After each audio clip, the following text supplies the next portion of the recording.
Hello my dear student. चलिए आज हम पेपर सोल्व करने वाले हैं। तो कौन सी कक्षा का कौन सी आपके सब्जेक्ट का है ये मैं पहले बता देता हूँ।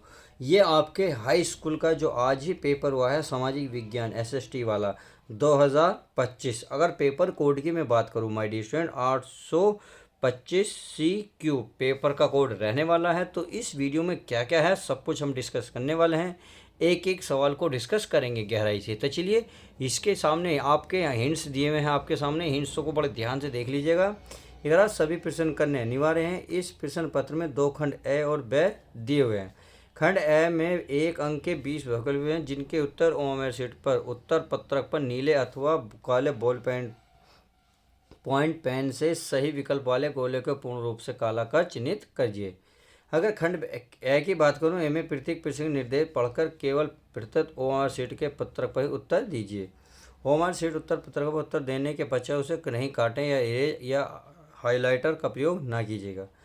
प्रश्न के अंक उसके सम्मुख यानी कि जो प्रश्न है उसके सामने अंक हमारे दिए हुए हैं। आगे बढ़ते हैं। खंड ब में 50 अंक के वर्णनात्मक प्रश्न है। इस खंड में वर्णनात्मक 1, वर्णनात्मक सेकंड तथा मानचित्र संबंधित 2 प्रश्न है। सही है, मतलब इस तरीके से आपके सामने जो है ऑप्शन दे रखे हैं, परंतु एक कंडीशन यहाँ दे रखी है। दृष्टिबाधित परीक्षाओं के लिए मानचित्र कार्य का स्थान पर अलग से प्रश्न 9A तथा 9B लिखने के लिए प्रावधान किया गया। तो इस बात का विशेष ध्यान रखा यदि आप इसे भी कर दें, अगर दृष्टिबंधित कोई व्यक्ति है तो बच्चा है वो ही इसको करे। तो चलिए माय स्टूडेंट शुरुआत करते हैं एक एक क्वेश्चन की। तो चलिए आप शुरुआत करते हैं यहाँ से। बहुविकल्प प्रश्न के खंड ए में आपके कितने हैं? बहुविकल्प पे 20 प्रश्न है आपको जो एमआर शीट पर करने हैं। तो एक एक क्वेश्चन की शुरुआत करते हैं। ये कह रहा है जब फ्रांस सीखता है बाकी यूरोप को सर्दी जुकाम हो जाता है, यह कथन किसने कहा था? तो बताइए, मेंडरनिक ने, नेपोलियन बोनापार्ट ने, या ज्यूसेपे गेरी बाल्डी, या आल्टो वान बिस्मार्क। तो बताइए इसमें से कौन सा आंसर? अगर राइट आंसर की बात करें तो पहले का ए हो जाएगा इसमें, मेटरनिक ने। अगर अगले क्वेश्चन की बात करूँ तो अगला क्वेश्चन हमारा जर्मनी के एकीकरण में मुख्य भूमिका किसकी थी? तो विलियम प्रथम, जूसेपे गेरिबाल्डी, ऑटो वान बिस्मार्क या वूमर।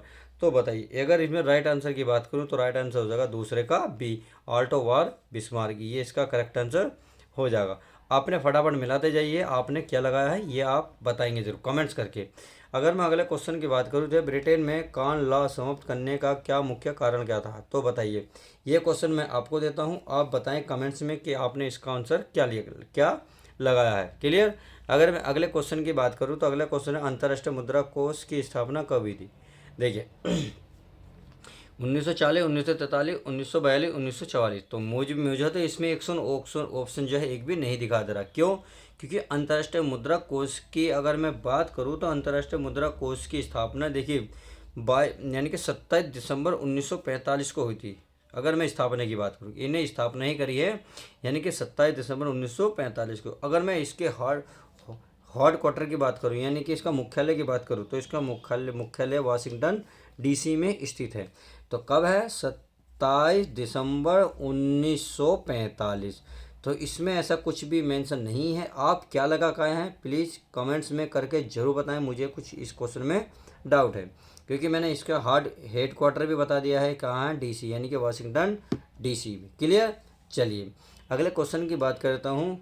गुलामगिरी नामक पुस्तक किस प्रकार की समस्या से संबंधित है? कहाँ? जाति व्यवस्था, अस्पृश्यता, सांप्रदायिकता या बाल विवाह। तो बताइए अगर पांचवें की बात करें तो पांचवा इसमें हो जाएगा, पांचवें का ए, जाति व्यवस्था। क्लियर? अगला क्वेश्चन क्या कहता है? ये कह रहा है बेल्जियम की सांप्रदायिकता सरकार में किसके मध्य सत्ता की स्थापना हुई? तो बताइए इसमें अगर मैं छठे के ऑप्शन की बात करूँ तो छठे में हो जाएगा विभिन्न सामाजिक समूह के मध्य। अगला क्वेश्चन महिला आरक्षण अधिनियम 1923 से में 33% आरक्षण महिला को निम्नलिखित में से किस संस्था को दिया गया था? तो इसमें अगर सारे बात करें तो इसमें सबको दिया गया था, लोकसभा, विधानसभा, दिल्ली विधानसभा। तो इसका ऑप्शन हो जाएगा सातवें का डी। समझ में आ गई? चलिए आगे अगर मैं क्वेश्चन नेक्स्ट की बात करूँ तो क्वेश्चन नंबर नेक्स्ट क्या था? सांप्रदायिक की समस्या कब प्रारंभ हुई थी? तो बताइए अगर इसमें मैं बात करूँ तो इसमें हो जाएगा डी यानी कि ए और बी इसमें। क्लियर? अगले क्वेश्चन की बात करें, भारत में कितने राष्ट्रीय राजनीतिक दल हैं? तो कितने? 4, 6, 5, 7। अगर 9वें की बात करें तो 9वें का हो जाएगा इसमें सी, यानी कि कितना हो जाएगा 9वें का सी 6। अगला क्वेश्चन है हमारा कौन सा 10वां। तो 10वां क्वेश्चन हमारा क्या कह रहा है, ये कह रहा है निम्नलिखित में से किसका किसका संबंध लोकतंत्र से नहीं है। तो इसमें से कौन सा नहीं है अगर मैं इसमें बात करूं तो कानून के समक्ष समानता का जो है निम्नलिखित में लोकतंत्र से संबंधित नहीं है। क्लियर। अब चलिए आगे चलते हैं। अगला है आपका निम्नलिखित में से किस प्रांत में सीढ़ीदार सोना की खेती की जाती है। अगर मैं इसमें बात करूं तो 11 का हो जाएगा डी उत्तराखंड। उत्तराखंड क्योंकि सीढ़ीदार पहाड़ों पर ही की जाती है और उत्तर प्रदेश के पहाड़ी इलाकों में। इनने कहा उत्तर प्रदेश के मैदान में नहीं, अगर यहाँ पहाड़ी होता तो हमारे ऑप्शन दोनों हो जाते, बट इसलिए हमारा क्वेश्चन जो 11 का डी आंसर करेक्ट हो जाता है। अगला भारतीय वन जीव संरक्षण अधिनियम किस वर्ष लागू हुआ था। अगर मैं लागू की बात करूँ तो ये होता 1972 में। किसमें 1972 में। अगला क्वेश्चन झारखंड में स्थित कोडरमा निम्नलिखित में से किस खनिज की अग्रिम उत्पादन है। तो बताइए इसमें किसके हैं।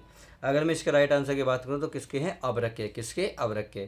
काली मिट्टी की मुख्य रूप से कौन सी फसल बोई जाती है। तो आप सभी को पता होनी चाहिए काली मिट्टी में है सबसे बेस्ट कपास की खेती की जाती है। जहाँ काली मिट्टी होगी वहाँ कपास की खेती सबसे ज़्यादा बेस्ट हो जाती है। समझ में आ गई। अगला निम्न में कौन सा राज्य हजीरा विजयपुर जगदीशपुर पाइपलाइन से नहीं जोड़ा है। अगर मैं इसके पाइपलाइन से नहीं जोड़ने वाली बात करी है तो इसका हो जाएगा आपका महाराष्ट्र, यानी कि ये सब जुड़े हुए हैं परंतु महाराष्ट्र से नहीं जुड़ा हुआ है। किसी देश का विकास किस आधार पर निर्धारित किया जा सकता है। तो बताइए वित्तीय शक्तियाँ औसत साक्षरता स्वास्थ्य, ये होगा आपका डी, यानी कि चारों में से सही होंगे सारे।